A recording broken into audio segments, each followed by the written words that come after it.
Real Madrid have never been shy about spending big on the next big thing. But $60–70 million for a 22-year-old left-back from Eintracht Frankfurt?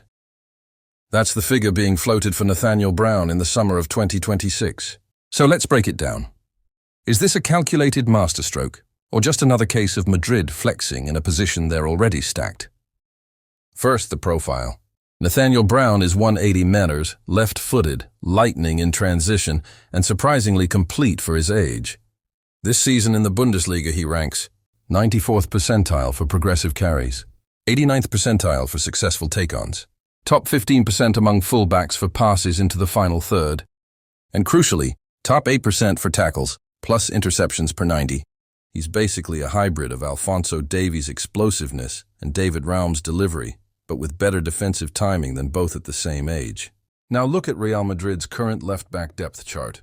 Ferland Mendy used to be an elite 1v1 defender, but 0 goals or assists since 2022. Injury record worsening.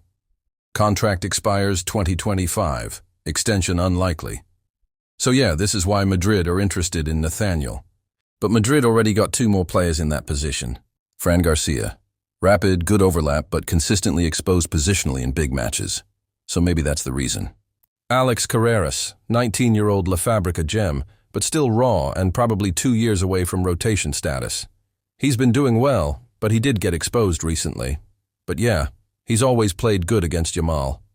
So yes, the depth looks decent on paper, until you remember Florentino Perez and the club want a long-term successor who can eventually displace everyone and become the undisputed starter for a decade, and they'll keep throwing their chips. Enter Brown's fit in the 2025-26 projected Madrid défense.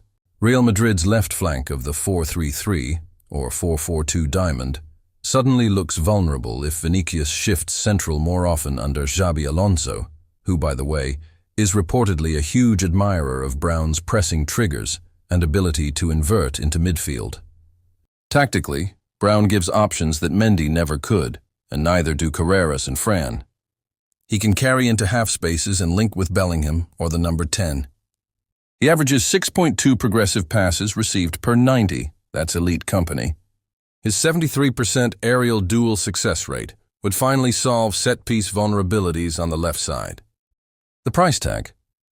$60–70 million feels steep today, but Frankfurt turned down $45 million from Manchester United last summer and inserted a $100 million release clause starting 2027.